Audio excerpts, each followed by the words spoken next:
Selanjutnya tidak ada nama di sini Pak Pendeta yang bertanya. Ada beberapa pertanyaan yang berhubungan Pak Pendeta. Yang pertama, apa hubungannya penggunaan perhiasan dengan iman dan keselamatan? Selanjutnya, apakah kita tidak boleh memilikinya sebagai tabungan? Yang ketiga, apakah ada dasar alkitabiahnya pelanggaran tersebut? Selanjutnya, yang saya baca di Alkitab, daun telinga yang dilubangi itu tanda sebagai budak. Mohon jawabannya. Terima kasih. Silakan Pak Pendeta. Berturut-turut ini sepertinya berkaitan pertanyaan-pertanyaan tersebut. Baiklah, terima kasih. Orang Israel keluar dari Mesir, dari perbudakan, sehingga praktek perbudakan itu sangat melekat dalam kehidupan mereka. Dan Allah menuntun mereka bukan hanya saja keluar dari perhambaan di Mesir, tetapi keluar dari berbagai konsep kekafiran yang ada di Mesir. Jadi waktu Tuhan Allah juga menyelamatkan kita dari dosa, Dia juga menuntun kita supaya keluar dari konsep-konsep yang salah yang ada kaitannya dengan dosa, supaya kita bisa mengikuti aturan-aturan Alkitab. Jadi orang Israel itu betul-betul melalui sebuah pertumbuhan juga di dalam pengenalan mereka kepada Allah. Setelah sekian ratus tahun ada di dalam perhambaan, mereka bertumbuh di dalam pengenalan. Jadi yang paling penting adalah pertumbuhan mereka kepada terang yang selalu lebih nyata dan lebih jelas mereka ikuti, seperti yang Tuhan firmankan kepada mereka melalui Musa, melalui Yosua, melalui nabi-nabinya pada zaman para nabi, dan melalui nubuatan-nubuatan yang diberikan kepada mereka, melalui ajaran-ajaran. Dan pada waktu Yesus ada di atas dunia ini, Yesus juga mengajarkan begitu banyak hal. Yesus naik ke sorga, para rasul juga mengajarkan, sehingga kita bisa melihat bahwa kehidupan seorang Kristen itu haruslah selalu bertumbuh kepada yang lebih baik dan bertumbuh kepada kebenaran. Ya, bertumbuh ke arah kebenaran, dan semakin hari semakin mengenal Allah, mengetahui dan memahami kebenarannya dan mengikuti akan kebenarannya. Itu pendahuluan terhadap pertanyaan yang ada 3 ini. Apa hubungannya menggunakan perhiasan dengan iman dan keselamatan? Ya. Tuhan Allah tidak memberikan kepada orang Israel syarat agar mereka harus tinggalkan semua perhiasan di Mesir. Kalau tidak, mereka tidak akan dibawa keluar dari Mesir. Tuhan Allah tidak menempatkan Musa dan Harun dan pemimpin-pemimpin Israel di pintu gerbang Mesir, lalu periksa satu-satu semua perempuan yang lewat. Kalau masih pakai anting-anting dan perhiasan dan lain sebagainya, mereka katakan tinggal, tidak boleh keluar. Kalau mau keluar kasih tinggal. Tidak. Jadi itu tidak dibuat sebagai suatu syarat keselamatan, karena keselamatan itu kasih karunia. Dipanggil mereka keadaan apapun, mereka dipanggil untuk selamat. Tetapi selama perjalanan mereka menuju ke Mesir, Tuhan Allah tidak diam. Ia selalu mengajar mereka. Selalu mengajar mereka. Ia tidak pernah diam. Ia selalu mengajari mereka untuk semakin mengenal Dia dan semakin mengetahui dan mengikuti akan kebenarannya. Artinya, semua aturan-aturan yang harus atau yang diberikan oleh Allah itu diberikan kepada orang-orang yang betul-betul menerima panggilan dari Tuhan untuk mendapatkan keselamatan. Sehingga karena mereka punya spirit atau semangat untuk mengikuti Yesus, maka tidak sulit bagi mereka untuk menerima aturan-aturan itu. Tapi kalau ada seseorang yang mengaku saya sudah menerima Yesus, tetapi sulit mau menerima ajaran Yesus, maka mungkin orang tersebut perlu bertanya lagi dalam dirinya, apakah betul-betul saya sudah betul-betul mengikuti Yesus, atau saya belum mengikuti Yesus? Itu perlu ditanyakan kembali.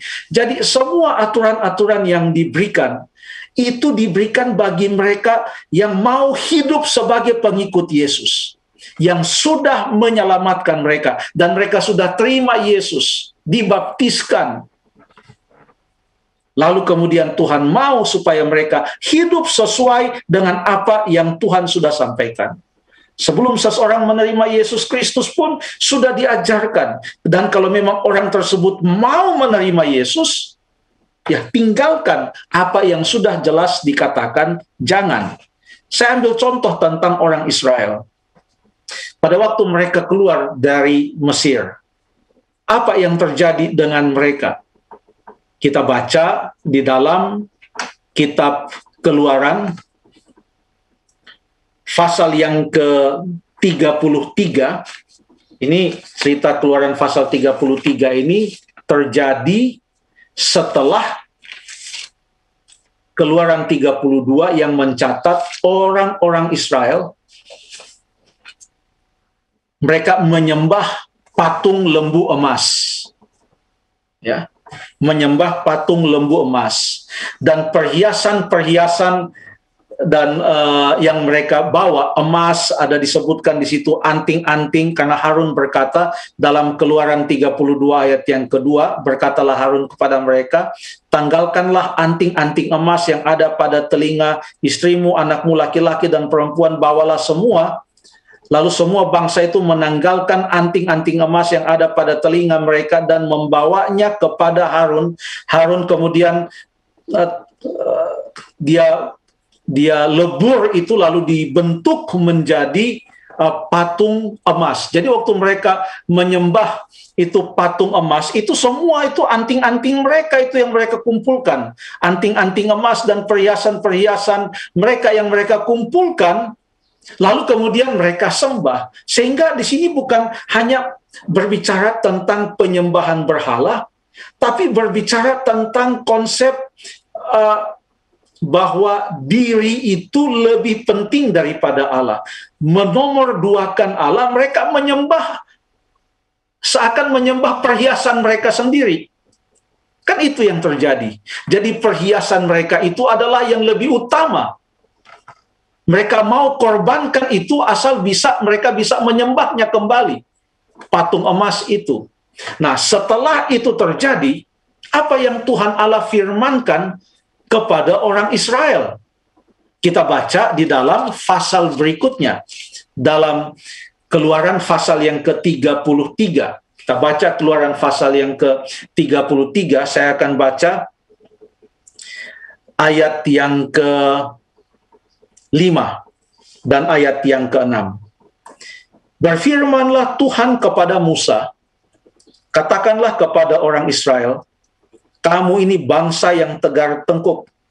Jika aku berjalan di tengah-tengahmu sesaat pun, tentulah aku akan membinasakan kamu. Oleh sebab itu, tinggalkanlah perhiasanmu, sebab aku akan melihat apa yang akan kulakukan kepadamu. Tuhan mau mereka tinggalkan perhiasanmu. Ini bukan sekedar hukuman. Tuhan lagi mengajarkan kepada mereka konsep menyembah Allah, bukan menyembah diri sendiri. Bukan menjadikan perhiasan itu sebagai batu sandungan. Allah sedang menanamkan suatu ajaran yang sangat dalam supaya mereka menyembah Allah dengan sepenuh hati. Perhiasan itu telah menjadi batu sandungan dan membuat mereka tersandung dan menyembah berhala, meninggikan diri lebih daripada Tuhan. Apa sambutan mereka? Kita baca ini ayat yang sangat penting dalam Keluaran pasal yang ke-33 ayat yang ke-6. Demikianlah orang Israel tidak memakai perhiasan-perhiasan lagi sejak dari Gunung Horeb. Titik. Sejak itu tidak ada lagi pakai perhiasan. Sejak dari Gunung Horeb. Demikianlah Tuhan mengajar orang-orang Israel untuk semakin hidup mengenal Allah dan meninggikan Allah di dalam kehidupan mereka. Kita sekarang sudah ada Alkitab lengkap, bukan hanya kitab Keluaran. Jangan kita menjadikan kehidupan kita berpatokan kepada kehidupan orang Israel yang baru keluar dari Mesir, dengan segala sesuatu yang mereka betul-betul masih gunakan dan lain sebagainya. Tidak. Jangan lupa, kita ada perjanjian baru. Kita ada 1 Timotius pasal yang kedua. Kita ada juga dalam buku Petrus, yang surat Rasul Petrus, yang menyebutkan tentang perhiasan-perhiasan tersebut. Lihatlah secara keseluruhan. Kalau kita hanya ambil sepotong-sepotong, maka kita katakan, kok mereka boleh, kita enggak. Loh, kita sudah punya kebenaran yang lengkap. Mereka masih baru keluar dari Mesir. Waktu mereka keluar dari Mesir, Musa masih hidup. 5 buku Musa pun belum selesai ditulis. Allah menanamkan kepada mereka kebenaran satu persatu. Dan kini kita punya Alkitab. Lihat semua apa yang dikatakan oleh Alkitab dan terima akan kebenaran yang sudah disampaikan oleh Alkitab. Pertanyaan tadi bagaimana? Boleh memiliki tabungan? Ya, tentu tidak ada masalah memiliki tabungan. Ya, memiliki perhiasan pun untuk disimpan sebagai tabungan, tidak ada masalah. Untuk kita jadikan itu sebagai suatu cadangan untuk tujuan-tujuan tertentu, supaya kita bisa jual itu untuk uang sekolah anak, kita simpan. Ya, tujuannya adalah bukan untuk meninggikan diri dan dipakai sebagai perhiasan. Alkitab menentang akan hal itu. Jadi untuk menabung tidak ada masalah. Contohnya di dalam kitab Kejadian pasal yang ke-13 ayat yang kedua mengatakan bahwa Abraham itu mempunyai banyak emas dan mempunyai banyak perak. Tidak ada masalah. Tetapi ingat, kalaupun kita mempunyai banyak harta, orang mempunyai tabungan itu kan banyak harta. Jangan mengikuti prinsip dari seorang yang diumpamakan oleh Tuhan Yesus di dalam Lukas pasal yang ke-12. Apa yang orang itu katakan dalam Lukas pasal yang ke-12? Dikatakan di sana, Yesus berkata mulai ayat 10, seorang kaya, tanahnya berlimpah, hasilnya ia berkata, apa yang harus aku perbuat? Sebab aku tidak mempunyai tempat di mana aku dapat menyimpan hasil tanah. Aku akan merombak lumbung-lumbungku. Aku akan menyimpan di dalamnya segala gandum, lalu akan tertimbun bertahun-tahun. Menimbun harta itu yang salah di sini. Menimbun harta. Dia tidak gunakan itu untuk kemuliaan Tuhan, tapi untuk dirinya, makan, minum, bersenang-senang. Hidupnya bukan untuk Tuhan. Makanya Tuhan katakan di dalam ayat yang ke-21, demikianlah jadinya dengan orang yang mengumpulkan harta bagi dirinya sendiri, jika ia tidak kaya di hadapan Allah. Ya. Beberapa kali waktu Tuhan Yesus menghadapi orang-orang kaya, dia katakan, kaya itu bagus, karunia Tuhan, tetapi bantulah orang-orang miskin. Dia katakan itu kepada orang muda yang kaya itu. Sakeus mengatakan, oke, saya akan jual setengah dari harta saya dan saya akan bagikan kepada orang miskin. Dia masih kaya, setengah kok yang dia jual. Tetapi itu bukan untuk menimbun harta bagi dirinya sendiri. Tuhan juga dalam firman Tuhan mengatakan di dalam Yakobus pasal yang ke-5, peringatan kepada orang-orang kaya, ya, khususnya di dalam ayat yang ketiga, kamu telah mengumpulkan harta pada hari-hari yang sedang berakhir.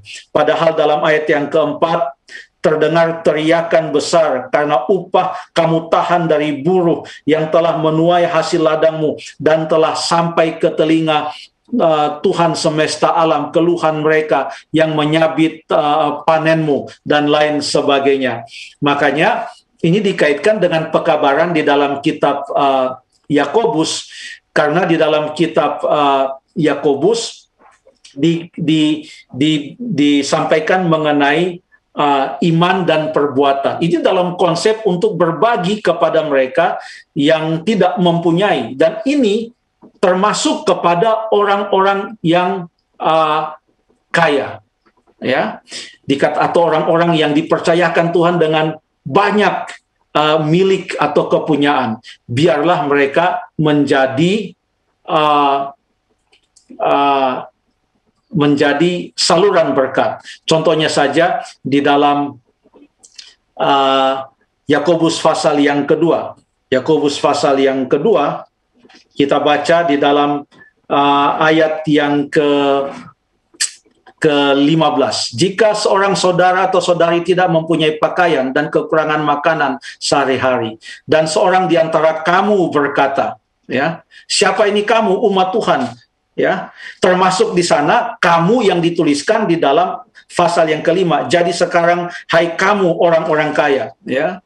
Jadi dikatakan, jika seorang saudara atau saudari tidak mempunyai pakaian dan kekurangan makanan sehari-hari, dan seorang di antara kamu berkata, selamat jalan, kenakanlah kain panas, dan makanlah sampai kenyang, tetapi ia tidak memberikan kepadanya apa yang perlu bagi tubuhnya, apa gunanya itu? Jadi, kaya di hadapan Allah artinya, kita mau untuk menjadi saluran berkat bagi orang lain juga. Alkitab menggambarkan tentang beberapa orang kaya. Yusuf dari Arimatea, Nikodemus pun seorang kaya. Kemudian Abraham adalah orang yang kaya. Dan Lydia, pedagang kain ungu dari Tiatira, juga adalah seorang yang kaya. Tetapi mereka menggunakan itu sebagai saluran berkat. Mereka tidak menimbun itu untuk diri mereka sendiri. Itu yang Alkitab ajarkan. Alkitab juga sebenarnya ada perintah yang mengatakan untuk menabung. Di mana perintah yang mengatakan untuk menabung?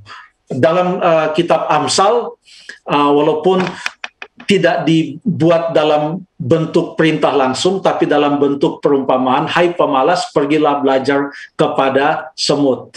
Ya, perhatikanlah lakunya dan jadilah bijak. Ayat yang ke-8 mengatakan mereka mengumpulkan makanannya di musim panas. Mereka mengumpulkan makanan pada musim panen. Konsep apa di sini? Konsep untuk menabung untuk kebutuhan-kebutuhan di masa yang akan datang. Ya, tidak ada masalah di dalam menabung. Ada banyak kebutuhan-kebutuhan karena Tuhan Allah tidak mau kita juga hidup dengan tidak memikirkan akan berkat-berkat yang Tuhan berikan, dan kita salah menggunakan berkat-berkat itu, dan Allah juga tidak mau kita hidup penuh dengan hutang. Ya, sudah pernah ada pertanyaan juga sebenarnya tentang hutang. Lalu kemudian yang berikut, ada perintah Allah juga, perintah Tuhan tentang menabung. Kalau itu saya mau baca ayatnya. Kita baca ayatnya dalam Matius pasal yang ke-6. Saya akan baca Matius pasal yang ke-6 ayat yang ke-20, ayat yang ke-20, ya. Tetapi kumpulkanlah bagimu harta di sorga ngengat dan karat tidak merusakkannya, dan pencuri tidak membongkar serta mencurinya. Karena di mana hartamu berada, di situ juga hatimu berada. Terima kasih.